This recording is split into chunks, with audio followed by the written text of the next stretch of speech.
So hello friends, welcome to you fitter techno channel. तो friends, railway ALP भर्ती 2024 को लेकर अभी एक ऑफिशियल नोटिस आउट हो चुकी है। यहाँ पर रेलवे एएलपी भर्ती में जो है बहुत सारे छात्रों को एक जोन से जो है मेडिकली अनफिट कर दिया गया है। तो जिनका नोटिस आउट हो चुका है, लिस्ट जारी हो चुकी है, जिस वजह से जो है यहाँ पर कट ऑफ घटेगा। तो कितना घटेगा आइए उसको भी समझते हैं, और साथ में समझते हैं कि क्या जो सेकंड डीबी है तो ये तो इस ज़ोन से पहले ही आ चुकी है, तो क्या अब सेकंड डीबी के बाद थर्ड डीबी भी यहाँ से आएगी? तो इसके बारे में भी समझते हैं। और साथ ही यहाँ पर एएलपी के साथ जो है 2 और भर्ती का यानी टोटल 3 भर्ती का नोटिस एक साथ जारी किया गया है। तो आइए सभी भर्ती के नोटिस को समझ लेते हैं। तो ये अपडेट जो आया हुआ है ये रेलवे भर्ती बोर्ड भोपाल की तरफ से आया हुआ है। यहाँ पर जब नीचे जाएँगे तो यहाँ पर नोटिस वाले सेक्शन में जाएँगे तो 14 जनवरी के डेट में 3 नोटिस आपको देखने को मिलेगा। तो पहला एएलपी का है, दूसरा पैरामेडिकल कैटेगरी का है और तीसरा जो है तो जेईई का है। तो तीनों को एक-एक करके समझते हैं। तो सबसे पहले एएलपी वाले नोटिस को समझ लेते हैं। तो यहाँ पर एएलपी वाले को हम ओपन कर लेते हैं। यहाँ पर देखिए, appeal for medical fitness for CN number ALP, ठीक है, यानी एएलपी 2024 का है। यहाँ पर मेडिकली अनफिट किया गया है। एएलपी कैंडिडेट्स अनफिट इन प्रिस्क्राइब्ड मेडिकल कैटेगरी, यानी यहाँ पर जो है ये जो नोटिस है इसको छोटा कर देते हैं। तो यहाँ पर देखिए, यहाँ पर रोल नंबर मेंशन है, फिर उसके बाद रोल नाम दिया गया है और इनका रिक्वायर्ड मेडिकल स्टैंडर्ड क्या है। जैसे एएलपी में जो है ए1 स्टैंडर्ड लगता है, तो ये किस में अनफिट हुए हैं? तो ए1 में अनफिट हुए हैं।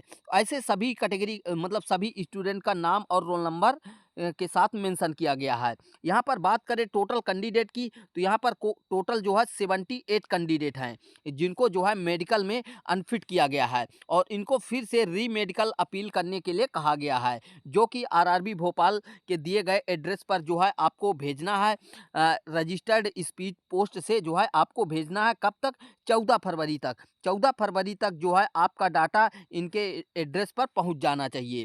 कैसे क्या अपील करना है तो नीचे सब कुछ डिटेल दिया गया है। आपको यहाँ पर 1000 रुपये का डीडी भी बनवाना पड़ेगा, यानी डिमांड ड्राफ्ट बनवाना पड़ेगा, जो कि रेलवे भर्ती बोर्ड भोपाल की तरफ से जमा होना चाहिए। यहाँ पर आपको करना क्या है कि आपको प्रोफार्मा 2 दिए गए हैं, ए, और नीचे दिया गया है बी। यहाँ पर देखिए बी वाला, ये बी वाला प्रोफार्मा है। दोनों को प्रिंट आउट करा लेना है और प्रिंट आउट कराने के बाद जो है आपको इसको फिल कर लेना है, जैसे नाम, रोल नंबर, एड्रेस वगैरह। यहाँ पर फ़ोटो अपना चस्पा कर देना है। नीचे यहाँ पर आपको मेडिकल स्टैंडर्ड के बारे में पूछा गया है, तो जिसमें जो है आपको अनफिट किया गया, जिसमें अनफिट किया गया है तो आप लोकल डॉक्टर से उसी में जो है फिट बनवा लीजिए, क्योंकि जब लोकल डॉक्टर ही अनफिट कर देंगे तो वहाँ पर तो कोई चांस ही नहीं है। तो आप लोग ये जिसमें आपको फेल किया गया है, जैसे किसी कैंडिडेट का 6/6 आता है तब तो वहाँ तो पास हो जाते हैं, लेकिन किसी कैंडिडेट का एक आँख 6/6 आया है और दूसरा 6/9 आ गया, जैसे किसी को कलर ब्लाइंडनेस है, तो उस कंडीशन में जिसमें आपको फेल किया गया है उसी में जो है आप यहाँ पर उस स्टैंडर्ड का बनवा लीजिए अपने लोकल डॉक्टर से। और उसके बाद यहाँ पर पूरा डिटेल जो है आपके डॉक्टर का होना चाहिए। नीचे आपका फिर से यही डिटेल वगैरह है, तो यहाँ पर फिल करने के बाद यहाँ पर डीडी नंबर और डेट, किस डेट पर आप जमा किए हैं वो सब करके सिग्नेचर करके आपको स्पीड पोस्ट के माध्यम से जो है दिए गए इनके एड्रेस पर भेज देना है। तो इतना करेंगे तो आपको फिर से री मेडिकल के लिए बुलाया जाएगा। यहाँ पर टोटल 78 कैंडिडेट हैं, तो सभी को करना चाहिए, क्योंकि यहाँ पर 1000 रुपये आपका खर्चा हो रहा है। लेकिन हो सकता है किसी, मान लीजिए कोई है B1 हो गया, या A2 हो गया, सॉरी A3 हो गया, ऐसे करके जो है जिनका हो गया तो उनका चांसेस है कि A1 आ जाए। तो आप लोग ज़रूर भरिए, क्योंकि यहाँ पर 1000 की बात है। अभी वैसे भी अगर आप अपील नहीं करते हैं तो यहाँ पर आप इस भर्ती प्रक्रिया से बाहर हो जाएँगे। तो एक बार ज़रूर अपील करिए और अपना जो है फिर से री-मेडिकल कराइए, क्योंकि जो डॉक्टर पहले से आपका मेडिकल कर चुके हैं तो वो आप डॉक्टर आपका मेडिकल नहीं लेंगे, दूसरे डॉक्टर ले लेंगे। तो हो सकता है आपको जो है यहाँ पर मेडिकल फिट कर दिया जाए। तो आप लोग ज़रूर अपील करिए। बाकी यहाँ पर बात करें कि कितना सीटें खाली हैं, तो देखिए इस ज़ोन में टोटल जो वैकेंसी थी तो वो कितना थी, आरआरबी भोपाल में 830 वैकेंसी थी, कितना थी 830 वैकेंसी थी, लेकिन यहाँ पर 830 वैकेंसी के बाद जो है फर्स्ट पैनल जो है यहाँ पर आ चुका है 670 कैंडिडेट का और 114 कैंडिडेट का, 114 कैंडिडेट का पहले ही ये लोग सेकंड डीबी दे चुके हैं। ठीक है, तो अब ये सेकंड डीबी जो यहाँ पर खाली थी उस पर दिए हैं। अब ये जो 78 कैंडिडेट को फिर से री मेडिकल के लिए बुलाया गया है, तो इसमें सभी फिट तो नहीं होंगे, मान के चलिए कि यहाँ पर 50 फिट भी हो जाते हैं, तो यहाँ पर 20 से 30 सीट जो है आपको खाली होती हुई नज़र आएगी। तो जब इनका री मेडिकल हो जाएगा तो फिर से आपकी जो है थर्ड डीबी यहाँ से आएगी। तो देखिए थर्ड डीबी में ज़रूरी नहीं है कि सभी को बुला लिया जाए, धीरे धीरे करके अभी यहाँ पर मान के चलिए कि 30 से जो है यहाँ पर 35 कैंडिडेट का अभी भी जो है बुलाया जाएगा डीबी में, नेक्स्ट डीबी में।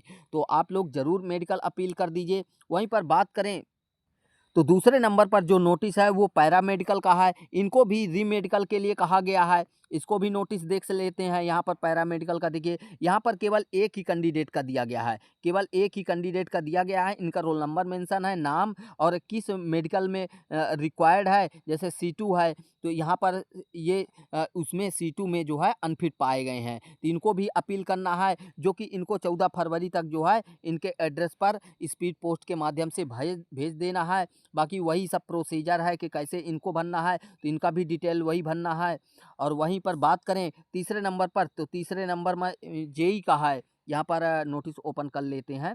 यहाँ पर जेई का है, यहाँ पर टोटल कैंडिडेट की बात करें तो यहाँ पर टोटल 23 कैंडिडेट को जो है मेडिकली अनफिट किया गया है। तो सभी का जिनको जिनको मेडिकल में अनफिट किया गया है तो रोल नंबर दिया गया है, रोल नंबर के सामने नाम दिया गया है, किस मेडिकल स्टैंडर्ड जो है रिक्वायर्ड है और कौन से पाए गए हैं, वो सब डिटेल यहाँ पर दिया गया है। तो आप लोग डीडी बनवा कर जो है आप लोग री मेडिकल का जो अपील फॉर्म है उसको भर लीजिए, प्रोफार्मा को, ए और बी दोनों को, और उसके बाद जो है अपने लोकल डॉक्टर से बनवा लीजिए, कैसे भी करके बनवा लीजिए। कोई मान लीजिए पैसे लेता है तो पैसे दे के डॉक्टर को बनवा लीजिए और फिर से री मेडिकल के लिए करवाने जाइए, हो सकता है वहाँ पर आपको सही पाया जाए तो आपको नौकरी मिल जाएगी। तो यही इन्फॉर्मेशन देनी थी। वीडियो से इन्फॉर्मेशन मिली है तो वीडियो को लाइक कीजिए, चैनल को अभी तक सब्सक्राइब नहीं किया तो सब्सक्राइब जरूर कर लीजिए। मिलते हैं नेक्स्ट वीडियो में नेक्स्ट अपडेट के साथ। थैंक्स